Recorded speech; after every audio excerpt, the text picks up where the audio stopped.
할렐루야. 발람이 드디어 이제 모압으로 오게 되었습니다. 모압으로 올 수 있었던 근본적인 이유는 하나님이 가서 내 말을 전하라는 것이었습니다. 기억해 보시면 모압으로 오는 길에 하나님은 당나귀 입을 열기까지 하면서 발람이 모압으로 가려는 의도가 옳지 않음을 보여주셨고, 그러니 그걸 깨닫고 이제 하나님의 말씀만 전하고자 하는 어떤 중심을 가지고 가야 함을 다시 한번 일깨워 주셨습니다. 그렇게 해서 이제 발람이 모압으로 올 수 있었습니다. 우선 여러분 민수기 22장으로 좀 더 가보세요. 민수기 22장 36절 함께 보겠습니다. 민수기 22장 36절. 항상 오후 시간이 되면 가능하면 전 시간에 끝났던 부분부터 본문이 그 성경에 제가 드린 구절이 전체일 수 없기 때문에 구약은 특히 오늘 정해진 구절까지를 다 읽어보셔야 돼요. 무슨 말씀인지 아시겠죠? 오늘은 24장을 읽었지만 사실 내용은 22장 끝머리부터 내용이 진행이 되거든요. 그렇게 꼭 읽어보시기를 앞으로 계속 부탁을 드리면서 36절 다 같이 읽어보겠습니다. 시작. 발락은 발람이 온다 함을 듣고 모압 변경의 끝 아르논가에 있는 성읍까지 가서 그를 영접하고, 자, 발락 왕이 발람이 이제 거의 왔다는 소식을 듣고 어디까지 갔어요? 모압의 국경 근처까지 뛰어갔어요. 어떤 분은 이렇게 표현하더라고요. 버선발로 문지방까지 뛰어나가는 모습을 상상해 보면 딱 맞다고. 신발도 안 신고 막 얼마나 기다렸으면. 원래는 왕의 초대를 받은 사람은 왕이 맞으러 나가는 것이 아니라 왕의 처소까지 그 사람이 직접 와서 왕을 아련해야 되는 겁니다. 근데 지금 말하자면 대모압 왕이 일개 한 말하자면 점쟁인데 그 주술사가 온다는 얘기를 듣고 국경까지 뛰어나가서 맞이하는 거예요. 지금 이 발락 왕의 심정을 아시겠습니까? 얼마나 기다렸으며 기다리는 동안 얼마나 마음이 두렵고 초조하고 빨리 와서 이스라엘을 좀 저주해 줬으면 내 이 마음이 발을 뻗고 잘 텐데, 발람이 오기 전까지 하루도 발을 뻗고 잘 수 없었던 거예요. 참 어리석은 거죠. 굳이 두려워하지 않아도 될 것을 지가 사서 두려워하고 괜히 걱정하던 이제 막 버선발로 뛰어나가서 발람을 지금 맞이하고 있는 겁니다. 그러면서 37절부터 40절까지 읽어보겠습니다. 시작. 발락은 발람에게 이르되 내가 특별히 사람을 보내어 그대를 부르지 아니하였느냐? 그대가 어찌 내게 오지 아니하였느냐? 내가 어찌 그대를 높여 존귀하게 하지 못하겠느냐? 발람이 발락에게 이르되 내가 오기는 하였으나 무엇을 말할 능력이 있으리이까? 하나님이 내 입에 주시는 말씀 그것을 말할 뿐이니이다. 발람이 발락과 동행하여 기럇 후솥에 이르러서는 발락이 소와 양을 잡아 발람과 그와 함께한 고관들을 대접하였더라. 지금 발락 왕은 이 발람에게 최대한 잘 보기 위해서 모든 노력을 아끼지 않는 겁니다. 내가 특별히 고관들을 보내서 청하기도 했고, 내가 당신이 오면 드리려고 모든 금은보화와 또 명예를 달라면 명예까지 줄 의도를 가지고 좀 부른 건데 왜 안 오셨습니까? 그러면서 어떻게 돼요? 지금 소와 양을 잡아서 대접하는 거예요. 그러니까 발람의 마음을 얻어서 정말 강력한 저주를 내려 주기를 원하면서 정말 자기가 할 수 있는 모든 극진한 대접을 다 하는 겁니다. 근데 이 구절을 준비하면서 학자들이 이런 견해를 하나 밝히는 것이 있어요. 40절에 보면 소와 양을 잡아 발람과 고관들을 대접했다라고 되어 있어요. 그래서 이것을 단순한 식사로 보지 않는 견해도 있습니다. 근데 저는 그럴 수 있겠다는 생각이 들어요. 무슨 얘기냐면 발람이 이제 이스라엘의 하나님께 기도하고 허락을 받은 후에 그의 하나님의 힘으로 이스라엘을 저주하게 하려고 지금 작전을 꾸미고 있는 거잖아요. 그래서 이 소와 양 고기는 먹으려고 먼저 요리한 음식이 아니라 그 하나님 앞에 정성을 다해서 우리가 이렇게 정성을 드릴 테니 이스라엘을 잘 저주할 수 있도록 허락해 주세요 라는 차원으로 먼저 그 하나님께 제사를 드리고, 물론 이스라엘 방식의 제사는 아니죠. 자기들 이방의 방식대로 그 신의 마음을 달래고 얼루기 위한 그런 의도의 제사를 드리고 나서 그 남은 고기로 같이 먹었을 것이다. 이렇게 견해를 밝히기는 합니다. 물론 정확하게 그렇다라고 단정지어 말할 수는 없지만 흘러가는 흐름으로 볼 때 저는 충분히 가능성이 있어 보여요. 그러니까 참 웃긴 거죠. 예. 하나님의 자기도 믿지도 않으면서 강력한 하나님의 어떤 동의를 구하고 그의 능력을 좀 끌어오기 위해서 이방의 우상을 섬기듯이 그 방법을 동원하여 하나님께 제사를 드리고 같이 먹는 거예요. 이 정도 정성을 들였으면 하나님이 이제 좀 당신의 기도를 들으시고 이스라엘 저주할 수 있게 허락해 주지 않겠습니까? 하면서 막 하하하 내일이면 이제 드디어 이스라엘도 끝났다고 서로 막 오고 가며 막 이야기 나누면서 이렇게 먹었겠지요. 자, 그러고 나서 다음날 아침 41절 함께 읽어봅니다. 시작.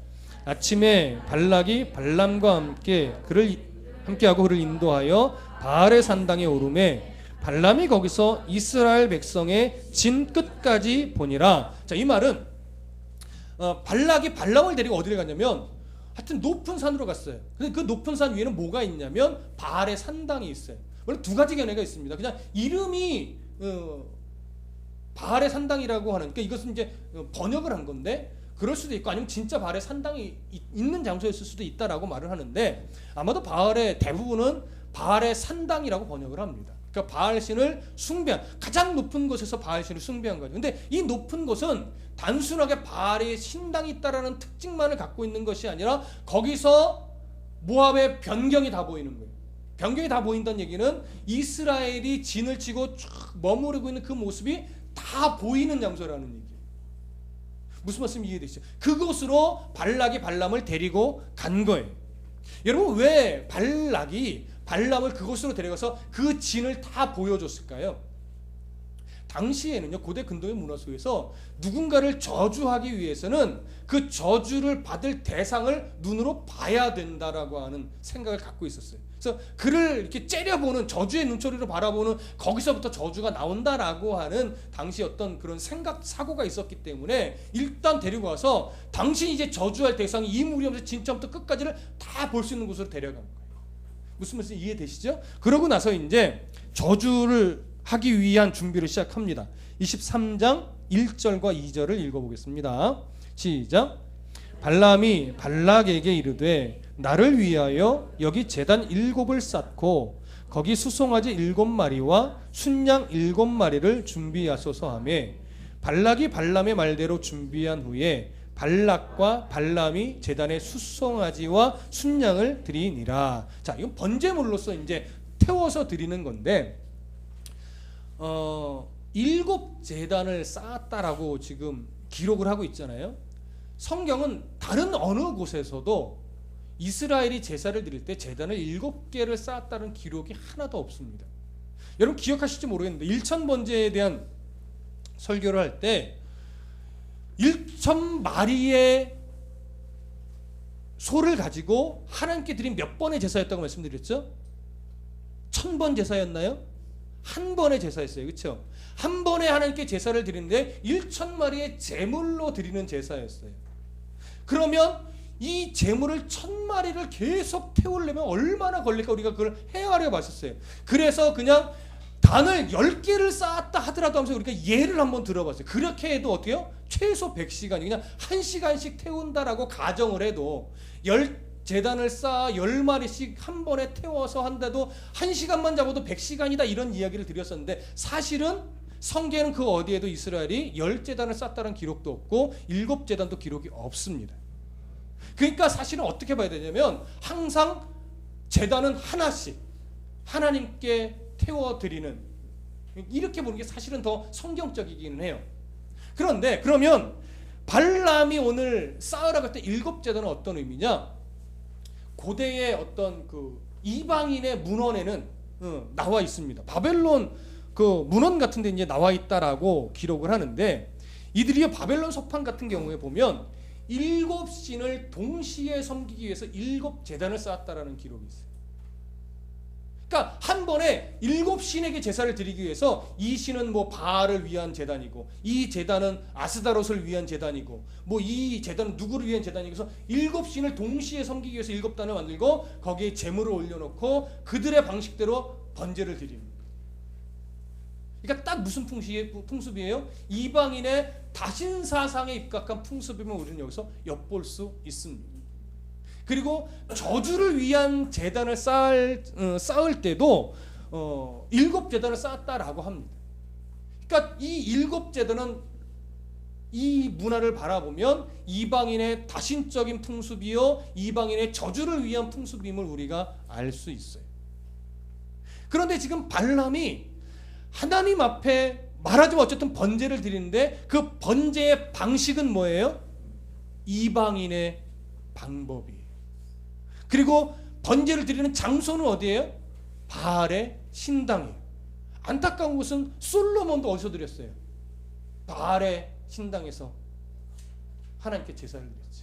없앴어야 되는데 하나님 그것을 성경에 보면 안타까워했다고. 아직도 여전히 바알의 신당에서 이런 표현을 우리가 살펴본 적이 있습니다.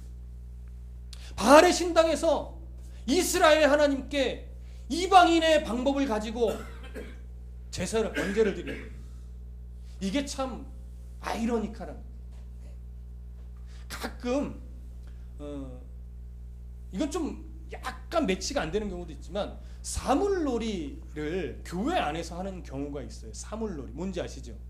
근데 사물놀이라는 게 원래는 우리나라 토테미즘에 입각한 그런 문화 속에서 만들어진 거예요. 그러니까 자연신을 숭배하는 그런 문화가 밑바탕에 깔려 있는 우리나라 민속 음악이거든요.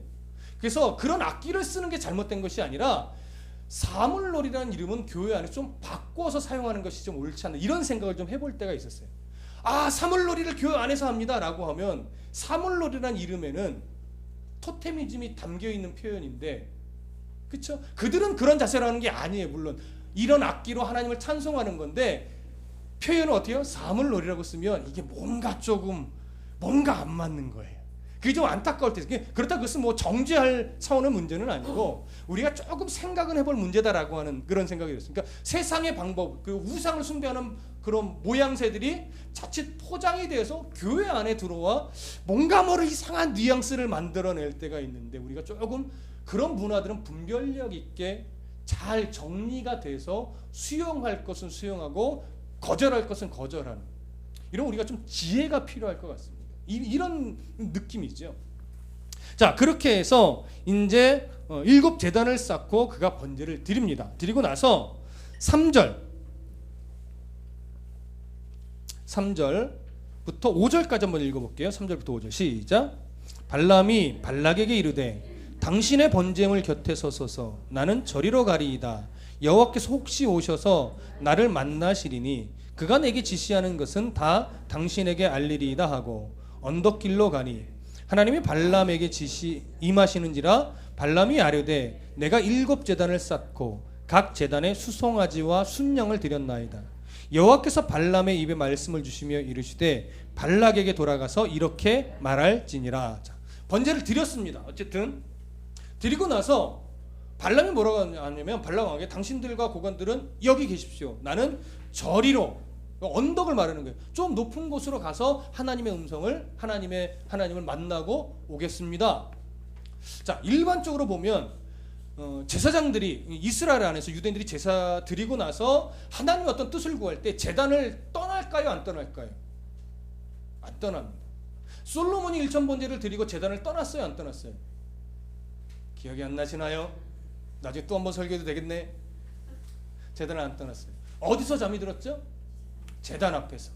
그럴 때 하나님이 환상 꿈 중에 나타나셔서 말씀하시는 거예요. 그것을 무엇이라고 제가 말드려요? 이게 인큐베이션 드림, 성소 부화몽이다라고 하는 이스라엘에만 있던 문화는 아니었어요. 이스라엘 안에도 있었고 이방에도 그런 풍습은 있었는데 그 신의 음성을 듣고서 제단을 잘 떠나지 않습니다.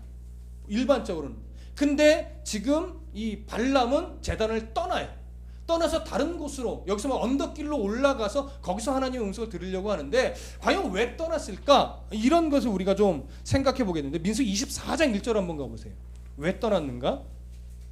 24장 1절 함께 읽어봅니다. 시작. 발람이 자기가 이스라엘을 축복하는 것을 여호와께서 선히 여기심을 보고 전과 같이 점수를 쓰지 아니하고 그의 낯을 광야로 향하여 전과 같이 뭘 안 써요? 점수를 안 써요. 주술적인 행위를 안 하겠다라고 하는 거예요. 이게 세 번째 제단 때의 이야기예요. 그러니까 결국 제단에서 번제를 드리고 언덕길을 올라갔다는 것은 무슨 행위임을 우리가 알 수 있어요. 점술적인, 주술적인 행위임을 알 수 있어요. 올라가면서 어떤 행동을 하거나 어떤 말을 했는지는 모르겠어요. 그러나 어쨌든 올라가는 그 행위는 지금 점술의 일종의 모습으로 지금 하고 있는 거예요. 그렇게 해서 어떤 신의 음성을 듣고자 하는 이런 의도죠. 그래서 진짜 하나님이 음성으로 임하셨어요. 그때 발람의 첫 번째 한 얘기가 뭐냐면 4절에서 이렇게 말해요. 하나님이 발람에게 임하시는지라. 23장 4절에 하나님이 발람에게 임하시는지라. 발람이 아뢰되 내가 7 제단을 쌓고 각 제단에 수송아지와 순양을 드렸나이다. 발람이 말하는 이건 뭔 얘기예요? 내가 이렇게 정성을 다해 하나님 앞에 번제를 올려드렸으니 내 정성을 좀 봐주세요. 이거죠. 그런데 하나님이 그 번제를 받으셨다는 기록이 있어요, 없어요? 뭐 연기가 올라갔다거나 아니면 하나님 흠양했다거나 아니면 하나님 불을 내어 그 친히 그 제물을 태워주셨다거나 이렇게 하나님이 받으셨다라고 하는 뉘앙스의 기록은 하나도 없어요. 첫째 제사 번제를 드릴 때도 없고 둘째 번제를 드릴 때도 없고 세 번째 번제를 드릴 때도 없습니다. 근데 하나님 어쨌든 음성으로 임하셔서 말씀을 주셨어요. 자, 그러면 발람이 드린 이런 정성스러운 번제를 받으시고 그에 대한 응답으로 지금 말씀을 주신 걸까요? 네. 우리는 흐름적으로 뭐가 아님을 충분히 알 수 있어요. 이거는 번제를 받으신 후 응답으로 온 것이 아니라 그는 정성을 다해 드렸지만 하나님 그거에 대한 응답이 아니라 자신의 뜻을 이루기 위한 방편으로 지금 나타나셔서 말씀을 주신 것뿐이에요. 이런 시각으로 보면 제가 이게 좀 웃긴 생각을 했는데 하나님 발람의 입만 사용하셨구나. 이런 생각을 좀 해봤어요. 나도 입만 쓰임 받으면 어떡하지? 이런 생각. 예. 근데 가끔 보면 몇몇 목사님들도 입만 쓰임 받고 있지 않나? 이런 좀 어처구니 없는 좀 생각을 해보기도 했었습니다. 여러분, 우리는 입만 쓰임 받는 자가 돼서는 안 돼요. 근데 발람은 내가 정성스럽게 번제를 드렸으니 하나님 받아주시고 내가 뭘 원하는지 아시지 않습니까? 라고 하는 뭔가 딜을 지금 하고 있는 모습 같아요. 신앙이라고 하는 것은 정성이 필요하지만 정성으로 승부하는 것이 아닙니다. 그걸 놓치시면 안 돼요. 신앙은, 예배는 화려함으로 승부하는 것이 아니라 그 중심에 하나님이 계십니다. 하나님이 받으실 만한 기도요, 받으실 만한 찬송이요, 받으실 만한 삶의 흔적인가로 승부하는 것이지 정성으로 승부하는 게 아니란 말이에요. 그 정성 안에 진실함이 있다면 하나님 그 정성까지도 받으시겠지요. 그러나 진실함이 없는데, 하나님 기뻐 받으실 만한 내용이 없는데 화려하다, 정성을 다했다고 해서 금으로 썼다고 해서 받으시는 게 아니라는 거죠. 우리 이거 절대 놓쳐서는 안 됩니다. 이거 놓치면 신앙의 생명력이 없습니다. 발람은 하나님이 음성으로 임하실 때 드디어 내 기도를 하나님이 들으셨나 보다라고 여겼을 수도 있겠습니다. 잠시 동안. 그러나 하나님이 이렇게 말씀하시죠. 5절에 여호와께서 발람의 입에 말씀을 주시며 이르되 발락에게 돌아가서 이렇게 말할지니라. 그 말의 내용이 뭡니까? 8절부터 10절의 내용인데요. 하기 전에 7절을 다 같이 읽어보겠습니다. 7절 함께 읽어봅니다. 시작. 발람이 예언을 전하여 말하되 발락이 나를 아람에서 모압 왕이 동쪽 산에서 데려다가 이르기를 와서 나를 위하여 야곱을 저주하라, 와서 이스라엘을 꾸짖으라 하였도다. 자, 발락이 발람을 데려올 때 이렇게 말했어요. 나를 위하여 와서 이스라엘을 뭐하라? 저주하라. 그런데 23장 1절을 보세요. 23장 1절에 가보면 발람이 발락에게 이르되 나를 위하여 여기 제단 7을 쌓아라, 이렇게 얘기를 하죠. 나를 위하여. 그러니까 지금 이 7 제단을 쌓은 것은 누구를 위한 거예요? 발락을 위한 거고 발람을 위한 거예요. 결국 이게 뭐예요? 발락의 입장에서는 이 제단을 통하여 하나님의 동의를 구하고 이스라엘을 저주하기 위한 의도로 쌓은 제단이고, 발람의 입장에서는 나는 하나님의 주시는 말씀밖에 전할 수 없는데 어찌됐거나 이 정성을 들이면 하나님이 혹시나 생각을 바꾸셔서 내가 저주할 수 있게끔 허락해 주시지 않을까라고 여기며 쌓은 제단이라는 거죠. 하나님을 위한 제단이 아님을 우리가 살짝 엿볼 수 있어요. 나를 위한 제단. 예배는 누구를 위한 겁니까? 하나님을 위한 거죠. 물론 나를 위한 거라고도 해도 다른 시각으로는 맞을 수 있어요. 그러나 그 나를 위함이라는 전제는 철저하게 뭐예요? 하나님 안에서예요. 하나님이 기뻐하실 만한 내용을 가질 때 하나님께 올려드림이 결국은 나를 위한 것이 되는 것이지, 철저하게 예배 자체의 중심이 나를 위해서 있는 것은 아니라는 거죠. 하나님이 기뻐하시는 중심으로 맞춰 올려드리는 것이 결국 나를 위한 게 되는 거예요. 이게 바뀌면 안 되죠. 저번에도 한번 말씀을 드렸지만, 미국에 있는 조엘 오스틴 목사 같은 경우에 그 부인이 성도들 앞에서 그런 얘기예요. 예배는 내가 행복해야 하는 겁니다. 내가 행복하기 위해서 하는 겁니다. 내가 행복해야 하나님도 행복하는 겁니다. 우와! 그러니 여러분, 예배를 행복하게 드려야 돼요. 기쁘게 드려야 돼요. 즐겁게 드려야 돼요. 얼핏 보면 맞는 것 같지만 내 행복이 꼭 하나님이 기뻐하실 만한 것이라고 말할 수 없습니다. 예배는 철저하게 누구를 위해서? 하나님을 위해서. 내가 고통 가운데 있더라도 하나님께 예배해야 하는 것이 우리가 드리는 예배라고요. 내가 아픔에 있다 할지라도, 내가 억울함 중에 있다 할지라도 하나님을 향한 예배만큼은 멈출 수 없는 거예요. 기뻐할 수 없고 즐거워할 수 없는 상황임에도 불구하고 하나님을 향한 예배를 멈출 수 없는 것이 우리의 자세란 말이죠. 그게 하나님을 위한 예배예요. 근데 나를 위해서, 나를 위하여 요거 빼셔야 돼요. 하나님이 기뻐하시는 일이라면, 하나님이 원하신다면, 하나님이 인도하신다면 그곳에서, 그 자리에서 예배하고 찬송하며 그리스도인의 삶을 살아가야 하는 것이 우리의 모습인 거죠. 지금 발락이든 발람이든 뭐가 틀렸어요? 하나님을 위한 그 기본 중심이 지금 없어요. 틀렸어요. 그거 우리가 놓치시면 안 됩니다. 그러고 나서 8절부터 10절까지 읽어보겠습니다. 시작. 하나님이 저주하시지 않으신 자를 내가 어찌 저주하며 여호와께서 꾸짖지 않으신 자를 내가 어찌 꾸짖으랴. 내가 바위 위에서 그들을 보며 작은 산에서 그들을 바라보니 이 백성은 홀로 살 것이라. 그를 여러 민족 중에 하나로 여기지 않으시리로다. 야곱의 티끌을 누가 능히 세며 이스라엘의 4분의 1을 누가 능히 셀고 나는 의인의 죽음을 죽기 원하며 나의 종말이 그와 같기를 바라노라. 자, 발람은 첫 번째 예언에서 결국 이스라엘을 뭐하고 말아요? 축복하고 맙니다. 자, 축복하고 싶어서 한 것입니까? 아니죠. 하나님이 저주하지 못하게 하고 축복하게 하니까 어쩔 수 없이 축복을 할 수밖에 없었던 것뿐입니다. 그 축복의 내용은 뭡니까?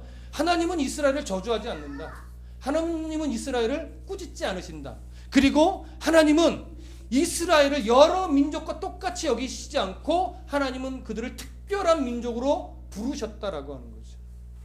그들이 잘나서가 아니라 어떤 하나님의 뜻을 이루기 위한 선택일 뿐이었어요. 우리는 이제는 이해하죠. 그렇죠? 특별한 민족으로 부르셨다라고 하는 거예요. 그리고 그 민족이 받은 복은 능히 아무도 셀 수 없을 만큼의 놀랍고 큰 복이다라고 하는 거예요.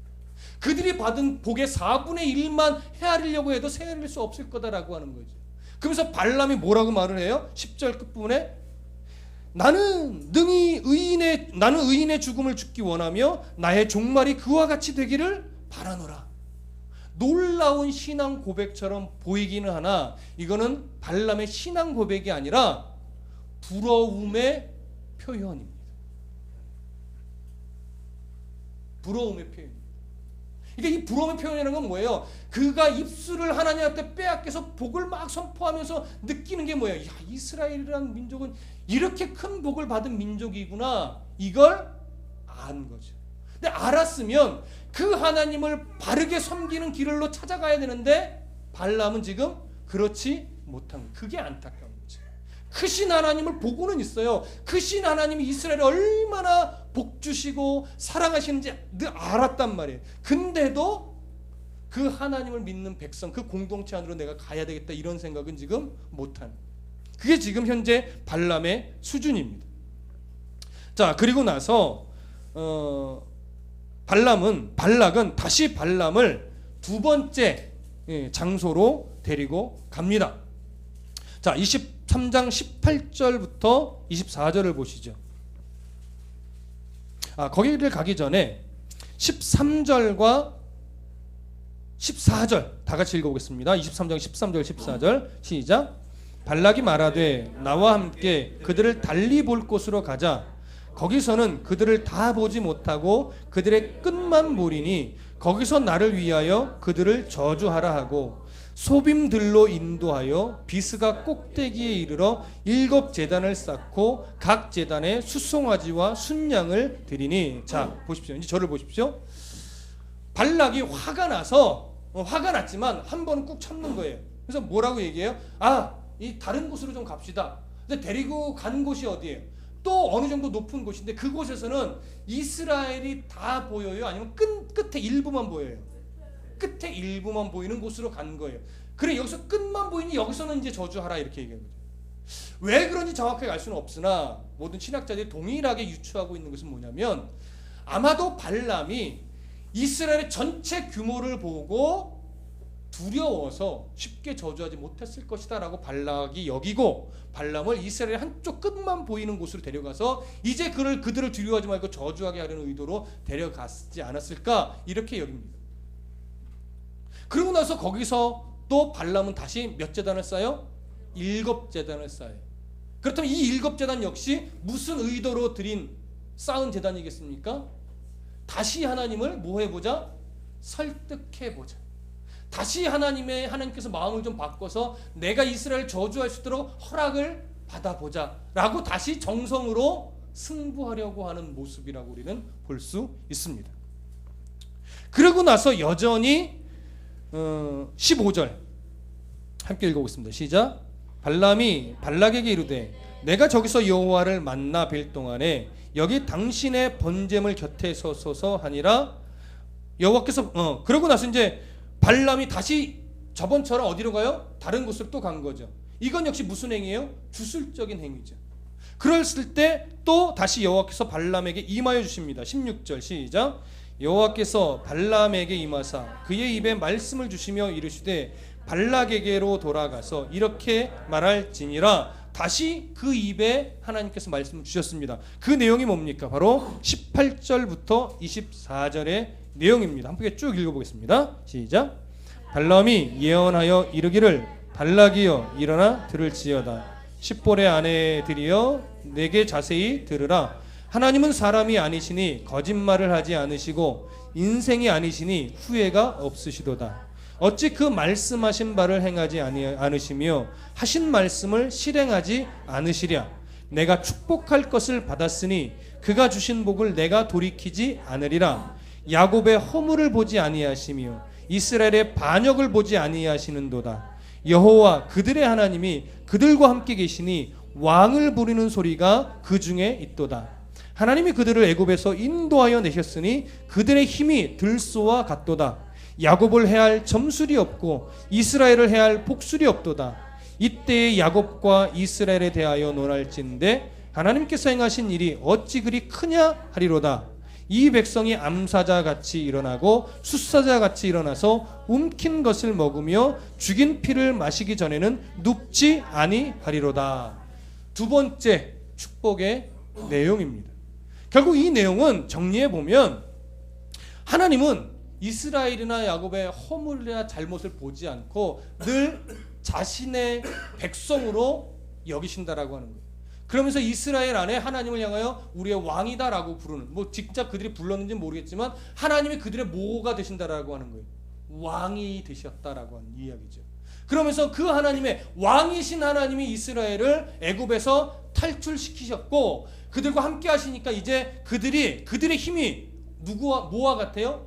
들소와 같아요. 엄청난 힘을 소유한 백성이라는 거예요. 그러고 나서는 소리가 3절에 보면 그런 하나님이 함께 하시고 그렇게 힘이 강하니 이제 야곱을 해할 점술도 없고 이스라엘을 해할 복술도 없다. 그러니까 그 어떤 주술로도 이스라엘을 저주할 수 있다 없다? 없음을 여기서 정확하게 아는 거예요. 하나님 그렇게 입을 열게 만드셨습니다. 이것이 바로 이제 두 번째 축복의 내용이에요. 여전히 그 7재단을 받으셨다는 내용은 없고 이스라엘에게 축복하는 말밖에 할 수 없는 발람이었습니다. 뭔가를 좀 발람이 좀 깨달았으면 좋겠는데, 자 이제 27절을 보시죠. 27절부터 30절 함께 읽어봅니다. 23장 27절부터 30절 시작. 발람이 발락에게 또 이르되 오라 내가 너를 다른 곳으로 인도하리니 네가 거기서 나를 위하여 그들을 저주하기를 하나님이 혹시 기뻐하시리라 하고 발락이 발람을 인도하여 광야가 내려다 보이는 부월산 꼭대기에 이르니 발람이 발락에게 이르되 나를 위하여 여기 7재단을 쌓고 거기 수송아지 7마리와 순양 7마리를 준비하소서. 발락이 발람의 말대로 행하여 각 재단에 수송아지와 순양을 드리니라. 이 구절을 보면서 우리나라식의 이런 생각을 해봤어요. 발락 왕이 이제는 여기는 터가 안 좋은가 보다. 좀 터를 바꿔서 가면 혹시 하나님이 허락하시지 않을까 하고 이제 마지막으로 세 번째 자리로 이동을 합니다. 거기서 나를 위하여 저주하라. 그럴 때 발람이 또 다시 몇 재단을 쌓아요? 7재단을 쌓습니다. 세 번째 한 번 더 설득해 보자는 거겠죠. 그런데 조금 이제 이상한 구절로 들어가요. 24장 1절 함께 읽어보겠습니다. 시작. 발람이 자기가 이스라엘을 축복하는 것을 여호와께서 선히 여기심을 보고 전과 같이 점수를 쓰지 아니하고 그의 낯을 광야로 향하여. 24장 1절이 조금 해석하기가 어려운 구절이었어요.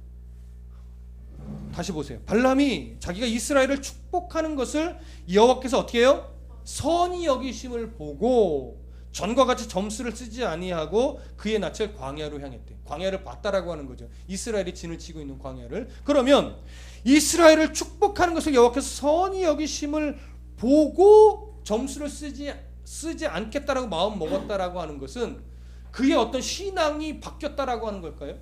이게 참 애매했어요. 근데 이것은 그런 의미가 아니라 전후 문맥을 쫙 흘러가면서 이 내용을 볼 때에 발람이 이제는 나의 점술이나 주술로 하나님을 설득하는 것이 불가능하구나. 이걸 알고 포기한 것으로 보는 게 가장 이 문맥, 이 흐름이 자연스러울 것으로 여겨집니다. 그걸 포기했어요. 이 점술이 필요 없고 소용없구나. 그러면서 그냥 그의 낯을 광야로 돌렸을 때 하나님이 그에게 이제는 말씀으로 임한 것이 아니라 뭘로 임해요? 성경을 보니까 영으로. 2절 한번 읽어보시겠습니다. 2절 시작. 눈을 들어 이스라엘이 그 지파대로 천막 친 것을 보는데 그때에 하나님의 영이 그 위에 임하신지라. 그가 이제 포기했어요. 점술로 하나님의 뜻을 바꿀 수 없구나. 이제 하나님이 뭐라고 말하는지 난 들어보는 것밖에 방법이 없다. 정성을 다해 또 세 번째 7재단을 쌓지만 자신이 없는 거예요. 점술로 방법이 없다는 걸 알고 체념하고 이렇게 하나님께 나와서 눈을 돌리는데 하나님이 그에게 이제 영으로 임하셔서 세 번째 말씀을 주십니다. 3절부터 9절까지 한번 다 같이 읽어보겠습니다. 시작. 그가 예언을 전하여 말하되 부올의 아들 발람이 말하며 눈을 감았던 자가 말하며 하나님의 말씀을 듣는 자 전능자의 환상을 보는 자 엎드려서 눈을 뜬 자가 말하기를 야곱이여 네 장막들이 이스라엘이여 네 거처들이 어찌 그리 아름다운고 그 벌어짐이 골짜기 같고 강가의 동산 같으며 여호와께서 심으신 침향목들 같고 물가의 백향목들 같도다. 그 물통에서는 물이 넘치겠고 그 씨는 많은 물가에 있으리로다. 그의 왕이 아각보다 높으니 그의 나라가 흥왕하리로다. 하나님이 그를 애굽에서 인도하여 내셨으니 그 힘이 들소와 같도다. 그의 적국을 삼키고 그들의 뼈를 꺾으며 화살로 쏘아 꿰뚫으리로다. 꿇어 앉고 누움이 숫사자 같고 암사자와도 같으니 일으킬 자 누구이랴. 너를 축복하는 자마다 복을 받을 것이요 너를 저주하는 자마다 저주를 받을지로다. 이제 저를 보십시오. 세 번째 축복의 내용은 결국 그겁니다. 이제 이스라엘이 얼마나 형통한 자인지를 보여주는 거예요. 이스라엘은 형통하고 충만할 것이다, 부족한 게 없을 것이다를 쭉 피력하면서 7절에 이렇게 말해요. 그 물통에서는 물이 넘치겠고 그 씨는 많은 물가에 있으리로다. 그의 왕이 아말렉의 왕인 아각보다 어때요? 높다라고 얘기해요. 이스라엘의 왕은 누구예요? 모르세요? 이스라엘의 왕. 전혀 모른다는 눈빛을 하고 누구시죠? 하는 눈빛을 저한테 보내시면 당황하잖아요. 하나님이시지요. 사사기는 뭐예요? 그때 왕이 없음으로 하면서 하나님을 왕으로 여기지 않았던 시대를 보여주고 있는데, 이때 이미 이스라엘의 왕은 하나님이심이 드러나 있어요. 이스라엘의 왕이신 하나님이 당시의 강대국 아말렉의 왕 아각보다 높으니 그의 나라가 뭐하리로다? 흥왕하리로다. 이스라엘이 흥왕할 것이다 라고 축복하는 거예요. 그러면서 9절에 결정적인 축복, 너를 축복하는 자마다 복을 받을 것이요 너를 저주하는 자마다 저주를 받을지로다. 이스라엘은 이런 민족이에요. 영적 이스라엘인 우리들도 이런 민족입니다. 하나님 우리를 통하여 하나님 나라의 복을 전파하실 겁니다. 우리는 그 축복의 통로입니다. 잊지 마십시오. 그 어떤 자들도 우리가 축복의 통로로 쓰임받는 것을 막을 수 없습니다. 막을 것 같이 보일 뿐이지 막을 수 없습니다. 지지 마십시오. 자, 이렇게 하나님께서 이스라엘을 저주할 수 있는 그 어떤 점술도 없고 복술도 없게 하셨고, 이스라엘 백성들은 이스라엘을 축복하면 그들도 축복받고 이스라엘을 저주하면 그들이 저주받는 이런 위치에 하나님이 세우셨다는 복의 선포를 여기서 하고 있습니다. 그렇기 때문에 이스라엘은요, 절대 미신적으로 하나님을 섬겨서는 안 됩니다. 다시 얘기하면 오늘날 교회가 미신적으로 하나님을 섬겨서는 안 돼요. 교회 안에 미신을 끌고 들어와서도 안 돼요. 그리고 목회자를 점쟁이로 만들어서도 안 돼요. 무당으로 만들어서도 안 돼요.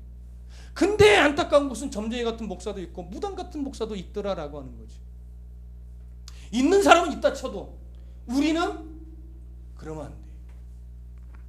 여러분, 저한테 아무리 축복기도 받는다고 자녀가 좋은 대학 가는 법 없습니다. 저한테 기도 받는다고 병이 낫는 것 아닙니다.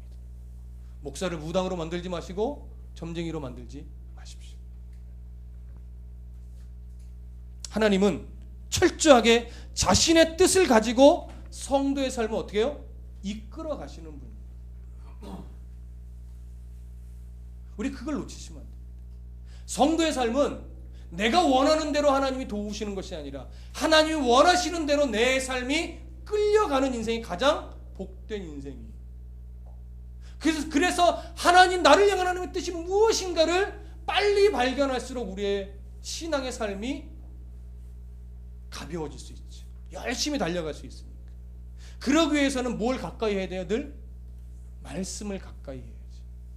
하나님 중심으로 말씀을 보고 하나님이 중심이 되어 그 말씀을 우리가 이해하고 깨달으며 하나님의 뜻 가운데로 걸어갈 때 그 걸음이 복된 인생이 되는데, 발람처럼 하나님이 아무리 음성을 줘도 자기를 위하여 보면, 자기 중심적으로 보면, 자기 복을 위해서 보면 하나님의 말씀이 어떻게 보여요?